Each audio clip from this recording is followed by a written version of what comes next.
매년 8월이 되면 주식시장에서 조용히 사라지는 회사들이 있습니다. 실적이 나빠서도 아니고 큰 사고가 터져서도 아닙니다. 그냥 서류 한 장을 제때 못 내서 상장 폐지 심사대에 오릅니다.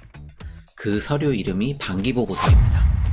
많은 분들이 감사보고서는 들어보셨어도 반기보고서 때문에 회사가 위험해질 수 있다는 건 잘 모르시더라고요. 주가가 반토막 나는 것도 무섭지만 이건 그보다 더 무섭습니다. 거래 자체가 막혀버리니까요. 문제는 내 종목이 여기에 해당하는지를 대부분 거래가 정지된 다음에 알게 된다는 겁니다. 그때는 팔고 싶어도 팔 수가 없어요. 그래서 오늘 끝까지 보시면 반기보고서가 뭔지, 언제까지 내야 하는지, 안 냈을 때 무슨 일이 벌어지는지를 다 아시게 됩니다. 무엇보다 내 종목이 아직 안 냈는지를 30초 만에 확인하는 방법까지 알려드릴게요. 한 가지만 미리 짚을게요. 45일이 지났는데 안 낸 회사를 보고 무조건 큰일 났다고 생각하시면 그 절반은 오해입니다. 멀쩡한 회사를 위험한 회사로 착각하실 수 있어요. 왜 그런지 지금부터 하나씩 풀어보겠습니다. 먼저 반기보고서가 뭔지부터 짚고 갈게요. 상장회사는 1년에 한 번 사업보고서라는 걸 냅니다. 1년 동안 돈을 얼마나 벌었고 빚은 얼마나 있고 재산 상태는 어떤지를 정리한 성적표예요. 그런데 1년에 한 번만 보면 너무 뜸하잖아요. 그 사이에 회사가 어떻게 굴러가는지 투자자가 알 방법이 없습니다. 봄에 좋았던 회사가 여름에 확 나빠졌을 수도 있는데 그걸 연말에 가서야 알면 이미 늦은 거죠. 그래서 중간중간 성적표를 더 냅니다. 3개월마다 내는 게 분기보고서고 6개월이 지났을 때 내는 게 바로 반기보고서입니다. 1월부터 6월까지의 실적과 재무상태를 정리한 중간 성적표라고 보시면 됩니다. 한 해 흐름으로 보면 5월 중순에 1분기 보고서, 8월 중순에 반기보고서, 11월 중순에 3분기 보고서, 그리고 이듬해 봄에 감사보고서를 냅니다. 1년에 4번 회사가 자기 상태를 시장에 보고하는 구조예요. 그중 반기보고서는 딱 한가운데 있는 성적표라 상반기 농사가 잘 됐는지를 가늠하는 분기점이 됩니다. 이게 왜 그렇게 중요할까요? 투자자 입장에서는 이 회사가 지금 건강한지 아픈지를 확인할 수 있는 몇 안 되는 공식 자료이기 때문입니다. 인터넷에 떠도는 소문이 아니라 회사가 직접 그리고 법적인 책임을 지고 공개하는 숫자니까요. 그런데 이 숫자를 내야 할 회사가 아예 서류를 못 낸다면 어떤 생각이 드시나요? 만약 여러분이 학생인데 성적표를 안 가져온다면 점수가 낮아서일 수도 있지만 아예 시험을 못 볼 사정이 있을 수도 있잖아요. 회사도 마찬가지입니다. 장부가 엉망이거나 회계 처리를 두고 회사와 회계법인이 다투고 있거나 내부에 심각한 문제가 있을 때 이런 일이 벌어집니다. 그래서 반기보고서를 제때 못 낸다는 건 서류 하나를 늦게 내는 게 아니라 경고등이 켜졌다는 신호일 수 있는 겁니다. 자, 그럼 반기보고서 언제까지 내야 할까요?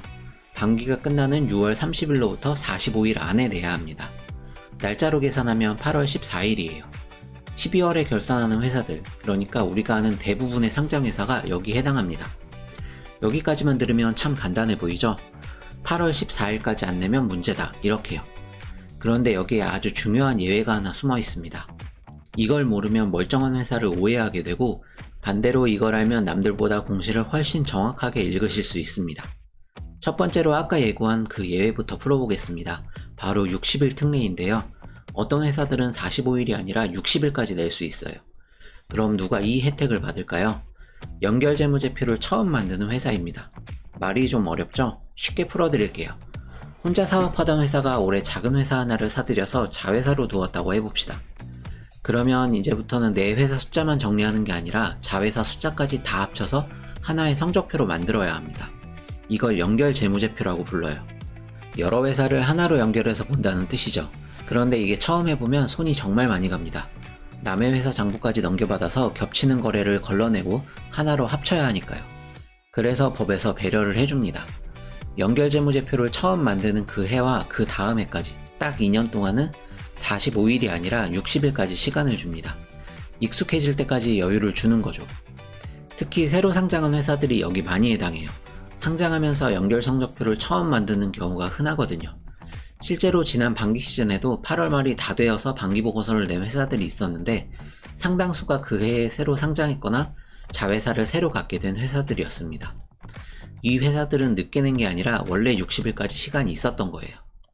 그러니까 8월 14일이 지났는데 아직 안 냈다고 해서 무조건 규정을 어겼다고 단정하면 안 됩니다. 그 회사가 60일 특례 대상이라면 8월 말까지는 아무 문제가 없는 거예요. 그럼 60일까지 여유를 준 회사가 그날도 안 내면 그때는 확실히 문제인 거 아니냐? 맞습니다. 특례 기한인 8월 말까지도 안 냈다면 그때부터는 진짜 경고등입니다. 그러니까 시점을 나눠서 봐야 한다는 게 오늘의 핵심이에요. 8월 중순의 미제출과 9월의 미제출은 무게가 완전히 다릅니다. 같은 미제출이라도 한쪽은 그냥 시간이 남은 거고 다른 한쪽은 위험 신호인 거죠. 여기에 하나 더, 제출기한 연장 신고라는 제도도 있습니다. 기한을 못 맞출 사정이 생겼을 때 무작정 안 내고 버티는 게 아니라 미리 손을 들고 언제까지는 내겠다고 신고하는 겁니다. 말없이 기한을 넘기는 것과 미리 알리고 양해를 구하는 건 다르니까요. 다만 연장한 기한마저 넘기면 그때는 다시 위험 신호로 돌아옵니다.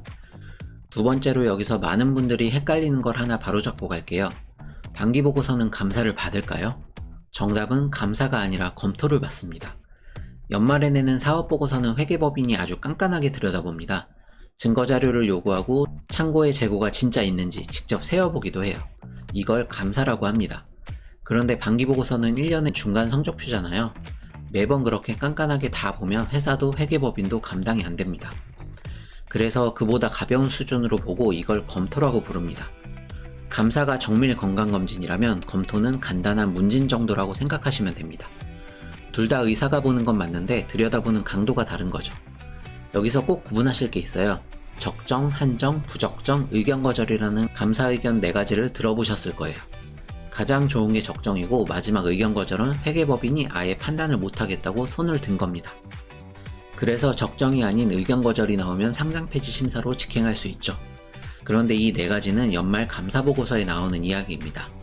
반기보고서는 앞서 말씀드린 것처럼 검토 대상이라 이 감사 의견 체계와는 다릅니다. 이 구분만 알고 계셔도 누가 반기보고서와 감사 의견이 어쩌고 저쩌고 한다면 아, 저건 용어를 살짝 헷갈리셨구나 하고 아실 수 있는 거죠. 세 번째로 그래서 끝내 못 내면 실제로 무슨 일이 벌어지느냐? 특례까지 다 포함한 기한 안에도 반기보고서를 못 내면 일단 관리 종목으로 지정될 수 있습니다. 관리 종목은 이 회사 좀 위험하니 조심하라고 시장이 붙여놓은 딱지예요. 정해진 기한 안에 서류를 마저 내면 딱지가 떨어지지만 그마저도 못 내면 상장폐지 심사로 넘어갑니다. 감사보고서 관련 상장폐지가 워낙 유명해서 반기보고서는 상대적으로 덜 알려져 있지만 실제로 이 서류를 끝내 못 내서 시장에서 사라진 회사들이 있습니다. 여기서 중요한 건 순서예요. 회사가 완전히 망가지고 나서 반기보고서를 못 내는 게 아니라 반기보고서를 못 내는 것 자체가 위험의 아주 초기 신호로 먼저 나타나는 경우가 많다는 거예요. 성적표를 못 내는 아이가 나중에 성적이 무너지듯이 말이죠. 그래서 마감이 다가오는데 아직 소식이 없는 회사를 미리 지켜보는 게 의미가 있는 겁니다. 남들이 결과를 확인하고 놀랄 때 우리는 그 전에 신호를 먼저 읽는 거죠. 자, 그럼 오늘 배운 걸 어떻게 써먹느냐? 딱 2가지만 알려드릴게요. 너무 많이 알려드리면 하나도 안 하시더라고요. 그래서 확실한 2개만 짚겠습니다. 먼저 내가 들고 있는 종목이 반기보고서를 냈는지 안 냈는지를 직접 확인하는 방법입니다. 원래는 이걸 확인하려면 금융감독원 전자공시 사이트에 들어가서 회사 이름을 하나하나 검색하고 공시 목록을 뒤져야 합니다. 종목이 여러 개면 이게 은근히 번거로워요. 그래서 제가 한 화면에서 볼 수 있게 도구를 하나 만들어 뒀습니다. 제 블로그에 가시면 반기보고서 제출 현황 모니터가 있습니다. 12월 결산 코스피 코스닥 상장회사 2,500여 곳이 다 들어가 있어요. 화면을 열면 아직 안 낸 회사, 낸 회사, 그리고 연장 신고를 한 회사, 이렇게 3개의 탭이 보입니다. 연장 신고를 한 회사를 따로 뺀 이유는 그냥 안 낸 회사랑 같은 취급을 하면 억울하니까요.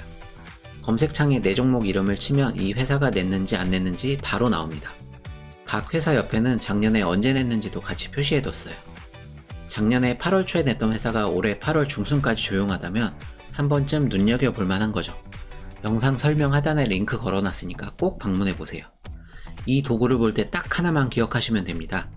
8월 중순에 안 낸 것과 8월 말이 지나서도 안 낸 것은 무게가 다르다는 겁니다. 아까 배운 60일 특례 때문이에요. 그래서 이 모니터도 8월 중순까지는 그냥 제출 전이라고만 표시하고 특례 기한이 지난 다음에야 기한 경과라고 표시합니다. 물론 제출한 기업들은 제출 완료 탭으로 넘어갑니다. 멀쩡한 회사에 성급하게 딱지를 붙이지 않으려고 일부러 그렇게 설계했어요. 두 번째로 오늘 밤에 5분이면 되는 과제를 하나 알려드릴게요. 지금 들고 있는 종목과 사려고 눈여겨보던 종목을 그 모니터에서 하나씩 검색해보세요. 지금은 아마 대부분 아직 제출 전으로 나올 겁니다. 중요한 건 지금 확인해두는 게 아니라 8월 10일쯤 다시 한번 열어보는 겁니다. 그때가 되면 대부분의 회사가 마감 직전에 몰아서 내기 시작하거든요. 그 시점에도 내 종목이 여전히 안 낸 종목 쪽에 남아있다면 그때는 그 회사 공시를 직접 찾아보시는 게 좋습니다. 60일 특례 대상인지, 연장 신고를 했는지, 아니면 정말 아무 소식이 없는지를요. 이 습관 하나만 들이셔도 남들이 거래정지 뜬 다음에 당황할 때 여러분은 미리 대비하실 수 있습니다. 딱 5분이면 됩니다. 오늘 내용을 세 줄로 정리해 볼게요. 첫째, 반기보고서는 상반기 중간 성적표고 12월 결산 회사는 8월 14일까지 내야 합니다. 둘째, 연결재무제표를 처음 만드는 회사는 60일까지 여유가 있으니 8월 중순에 미제출을 무조건 나쁘게 보면 안 됩니다. 셋째, 끝내 못 내면 관리 종목을 거쳐 상장 폐지로 갈 수 있고 이건 위험의 초기 신호로 먼저 나타나곤 합니다. 여기에 반기보고서는 감사가 아니라 검토를 받는다는 것, 그리고 연장 신고를 한 회사는 그냥 안 낸 회사와 구분해서 봐야 한다는 것까지 챙겨가시면 아주 든든합니다. 사실 이런 서류 이야기가 재미없게 느껴지실 수 있어요. 당연합니다. 저도 알아요. 그런데 정작 내 종목이 8월에 조용히 거래 정지되고 나면 그때는 이 재미없는 서류가 세상에서 제일 궁금해지더라고요. 그러니까 그렇게 되기 전에 오늘 배운 모니터 한번 열어서 보시는 걸로 미리 대비하시면 좋겠습니다. 영상이 도움이 되셨다면 좋아요 한번 눌러주세요. 여러분이 재미없다고 느끼셨을 이 서류 이야기가 언젠가 여러분의 종목 하나를 지켜줄 수도 있으니까요. 그럼 여러분의 종목이 올여름 무사히 성적표를 제출하길 바라겠습니다. 감사합니다.